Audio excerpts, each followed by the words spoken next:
الحمد لله وكفى والصلاة والسلام على عباده الذين اصطفى أما بعد اللهم صل على سيدنا محمد وعلى آل سيدنا محمد وبارك وسلم. عن أبي هريرة رضي الله تعالى عنه قال قال رسول الله صلى الله عليه وسلم من قتل نفسه بحديدة فحديدته في يده يتوجع بها في بطنه في نار جهنم خالدا مخلدا فيها أبدا ومن شرب سما فقتل نفسه فهو يتحساه في نار جهنم خالدا مخلدا فيها أبدا ومن تردى من جبل فقتل نفسه فهو يتردى في نار جهنم خالدا مخلدا فيها أبدا رواہ مسلم. چند دنوں سے ان کفریہ اعمال کا بیان چل رہا ہے جن کے ارتکاب کرنے والے کے اوپر حدیث میں کفر کا معنی اور کفر کے الفاظ استعمال کیے گئے ہیں. چنانچہ کل حدیث پڑھی تھی جس میں آپ نے فرمایا کہ میرے بعد کافر نہ ہو جانا کہ ایک دوسرے کی گردنیں مارنے لگو، ایک دوسرے کو قتل کرنے لگو. سورۃ نساء کی آیت سے آپ کے سامنے استدلال کیا تھا. اللہ تعالیٰ نے فرمایا کہ جو کسی مسلمان کو قتل کر دے گا اس کی سزا یہ ہے کہ وہ ہمیشہ جہنم میں رہے گا اور اس پر اللہ کا غصہ اور غضب ہوگا. اسی مناسبت سے یہ حدیث جو امام مسلم نے کتاب الایمان ہی میں نقل کی ہے، اگرچہ اس حدیث میں کفر کے الفاظ نہیں ہیں لیکن اس میں دوسری طرح سے وہی سزا بیان کی گئی ہے، خالدن مخلدن فیہا، کہ وہ آدمی ہمیشہ ہمیشہ جہنم میں رہے گا. اس سے اندازہ ہوتا ہے کہ یہ بھی ایسے ہی بہت شدید ترین گناہوں میں سے ہے اور یہ ہے خودکشی کرنا.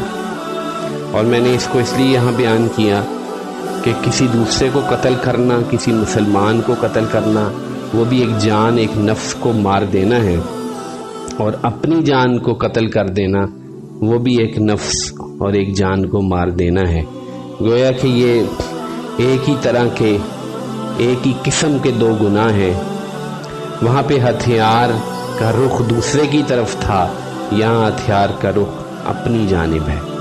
اور یہ سمجھ لیجئے، کوئی آدمی یہ نہ سمجھے کہ جان میری ہے، نفس میرا ہے، میری مرضی، میں اس کو مار ڈالوں، ختم کر ڈالوں، یہ تو میرا اختیار ہے. تو شریعت اس بات کی بالکل وضاحت کرتی ہے کہ اللہ جل جلالہ نے مجھے آپ کو جو دنیا میں بھیجا ہے، جو جان اور جو نفس دی ہے، وہ اللہ کی امانت ہے، میری ملکیت نہیں ہے کہ میں اس کو ختم کر دوں، میں خودکشی کر لوں. اس لیے اس پر بہت شدید وعید ہے. اور خالدن، قرآن میں تو صرف خالدن کا لفظ ہے، یہاں مخلدن بھی ساتھ لگا ہوا ہے. حدیث کا ترجمہ سماعت کیجئے. حضرت ابو ہریرہ رضی اللہ عنہ نے فرمایا، من قتل نفسہ بحدیدۃ، جس نے کسی تیز دھار لوہے یعنی خنجر، چھری، چاقو سے خودکشی کی، تو وہ تیز دھار خنجر، چاقو، لوہے کی جو بھی چیز اس کے ہاتھ میں ہوگی اور اس کو اپنے پیٹ میں گھونپتا رہے گا جہنم کی آگ میں ہمیشہ ہمیشہ کے لیے. من شرب سمن، جس نے زہر پیا، وقتل نفسہ، اور اپنے نفس کو مار ڈالا، تو اس کا زہر اس کے ہاتھ میں ہوگا اور وہ ہمیشہ ہمیشہ کے لیے جہنم میں وہ زہر چوستا رہے گا. ومن تردى من جبل، جس نے اپنے آپ کو پہاڑ سے گرا کر ہلاک کر لیا، فقتل نفسه فهو يتردى في نار جهنم خالدا مخلدا فيها ابدا، ہمیشہ ہمیشہ جہنم میں ایک پہاڑ سے وہ اپنے آپ کو نیچے گراتا رہے گا اور اس عذاب میں مبتلا رہے گا. جو آدمی یہ عمل کرے یہ بہت شدید ترین گناہ ہے. یہاں تک کہ بعض محدثین میں تو یہ بحث بھی ہو گئی کہ دوسرے مسلمان کی جان لینا زیادہ بڑا گناہ ہے یا اپنی جان لینا زیادہ بڑا گناہ ہے. تو بہرحال وہ تو راجح ہے کہ وہ زیادہ بڑا گناہ ہے، لیکن یہ کم بڑا گناہ نہیں ہے کہ انسان اپنے آپ کو مار لے.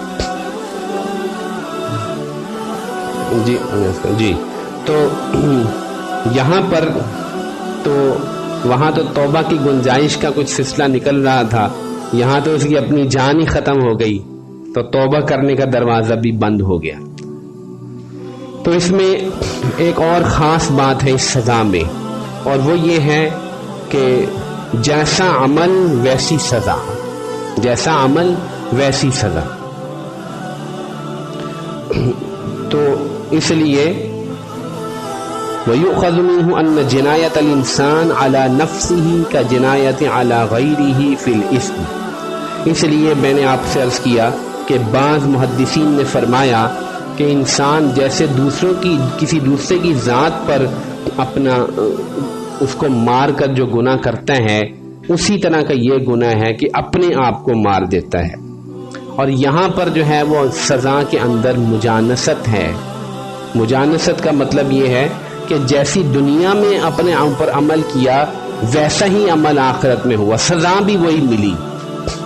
اور آج یہ عمل بھی بہت زیادہ عام ہے.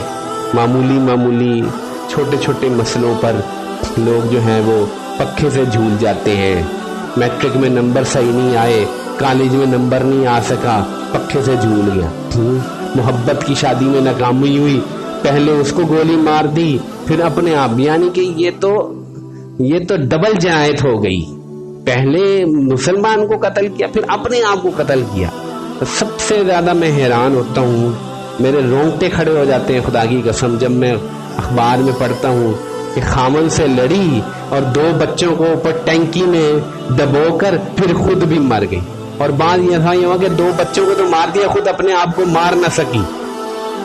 اللہ اکبر. تو یہ شدید ترین کبیرہ گناہ ہے جس کی شناعت ہی دلوں سے نکل گئی ہے، اور لوگ یہ سمجھتے ہیں کہ میں اپنے آپ کو مار کر کسی تکلیف سے چھوٹ جاؤں گا. حالانکہ یہ تو ایسی تکلیف کا دروازہ کھولنا ہے جس کی انتہا کوئی نہیں، اس کی انتہا کوئی نہیں. تو یہ حدیث جو ہے یہ تو معاشرے میں جگہ جگہ سنائی جانی چاہیے. یہ تو مسجدوں میں اور ممبروں میں سنائی جانی چاہیے کہ لوگ خودکشی کرنے سے باز رہیں. یہ تو عظیم ترین تکلیف ہے. تو صرف وقتی طور پہ جان چھوٹی نہیں، بس وہ چھری گردن پہ چلی. ہم یہاں چھوٹے سے تھے، اسی محلے میں یہیں پر میں رہتا تھا، اور یہاں آخر میں ایک نوجوان لڑکی نے اپنی کن پٹی پر جو ہے گولی ماری تھی، مکمل سوراخ ہو گیا تھا. میں تو آج تک وہ جو ہے تصور بھی ذہن سے نہیں نکلا. تو اللہ تعالیٰ حفاظت فرمائے اس عظیم ترین گناہ سے، اس جو کہ کفر کی شاخ محسوس ہوتا ہے، اگر یہ کفر کے الفاظ نہیں ہیں لیکن سزا اتنی سخت ہے. اللہ تعالیٰ حفاظت فرمائے. وآخر دعوانا الحمدللہ رب العالمین.